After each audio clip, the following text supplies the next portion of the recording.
Good day, Crime Talk aficionados. This is Scott Reisch of Crime Talk. And first on the docket, the sale of the Frederick, Colorado house where Christopher Watts lived has been continued again. Micheal Avenatti is back. Amber Guyger appears in court for motions hearings, and the court has not yet decided on a change of venue. And what is it with side chicks? They are getting to be dangerous. Let's talk about it.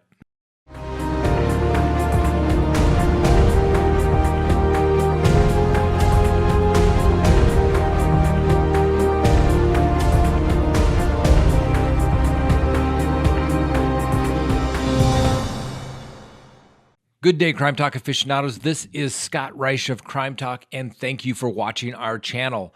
We do appreciate it, and we know that this would not be possible without you. So if you like the channel, please subscribe. If you like the video, hit the thumbs up, and please leave a comment. I do want to hear what you have to say. So the first thing on the docket is the sale of the Frederick, Colorado home owned by Shanann and Christopher Watts. As those of you who may recall, the sale of this house was originally supposed to take place sometime in January. Dates had been set and postponed, and now it is set out until September 18th. Pretty unlikely that this house sale is going to go yet again. According to the public trustee in Weld County, there has been a lot of activity on this particular house. So this house in Frederick, Colorado was purchased by the Watts in May of 2013 for $392,709. There's still an outstanding balance of $349,938.09. The home currently has an assessed value of $484,339. Now, there's some estimates out there that this house could sell for as much as $550,000.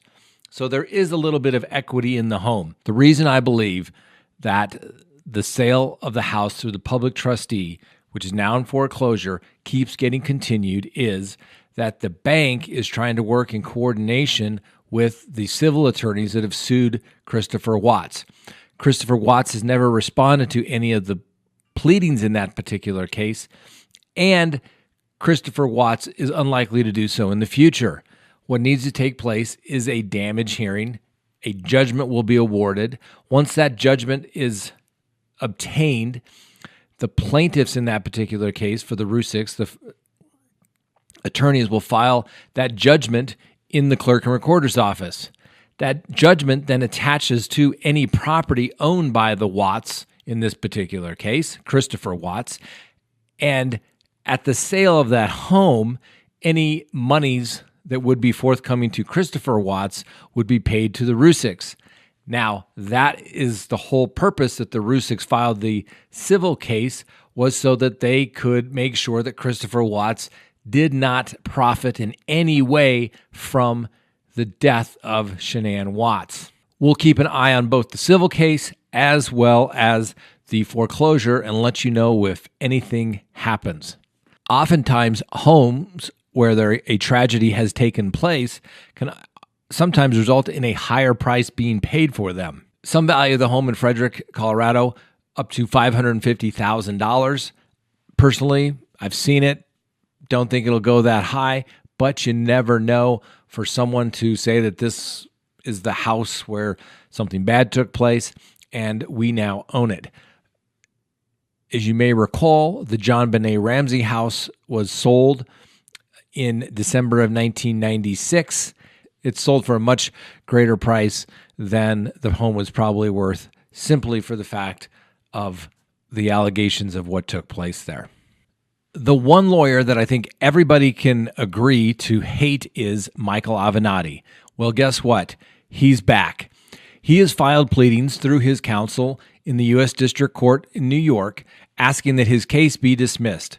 First, he claims that he is being persecuted by the Department of Justice because of the representation of his former client, Stormy Daniels, and the hatred that he had for Donald Trump.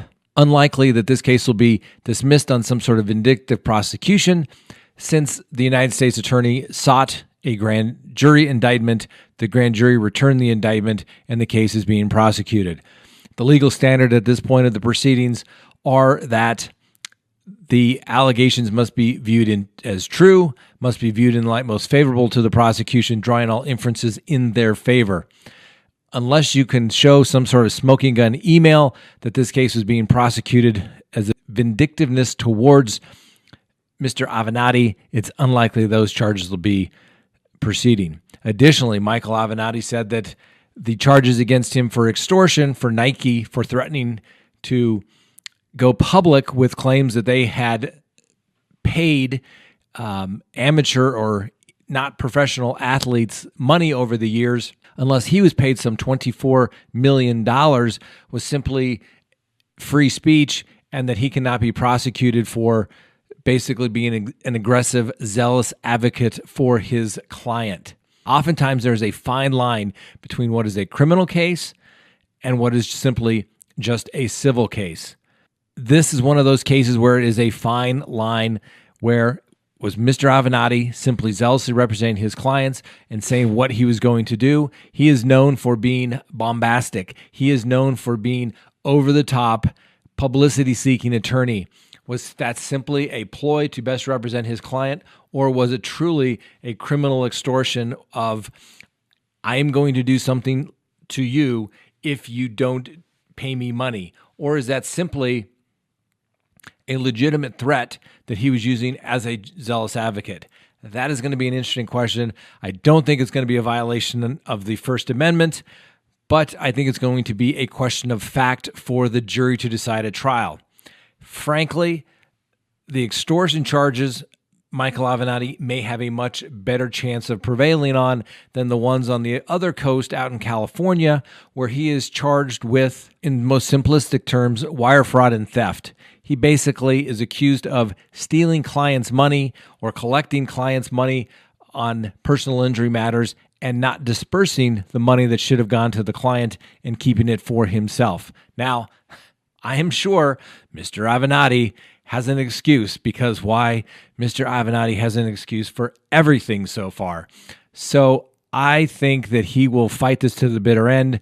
He will ultimately be convicted, and I think he will go to the federal penitentiary, not for the some 96 years that he faces in the extortion case in New York City, but for a much shorter amount of time. He is also facing a threat to his bar license in the state of California based upon the allegations currently pending. One thing is clear, Mr. Avenatti is not going down without a fight. We will continue to watch it. The next matter on the docket is the case of former Dallas police officer Amber Guyger. She is the police officer who was returning home to her apartment, got off allegedly on the wrong floor, went into the wrong apartment, and shot the young professional Botham Jean, who was 25. Originally, Miss Guyger had very low charges on this particular matter, but ultimately she was indicted when the new district attorney won election and is charged with first-degree murder. She had motions hearings yesterday. Not a whole lot happened. A lot of arguing about the forensics and access to evidence. The judge did say that she would not hear any argument based upon a change of venue for the trial until jury selection has started. Now, change of venue in any high-profile case always seems to be the first thing that pops into just about anyone's head, okay? I can tell you, in 25 years of practice, I've had 2 change of venues, and they are from small towns.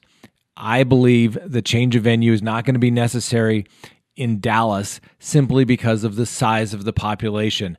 I would guarantee you that there are people in Dallas that have not heard of the Amber Guyger case, that believe that they can listen to the evidence and reserve judgment until they hear all the evidence and then follow the court's instructions. That is a qualified juror in just about every jurisdiction.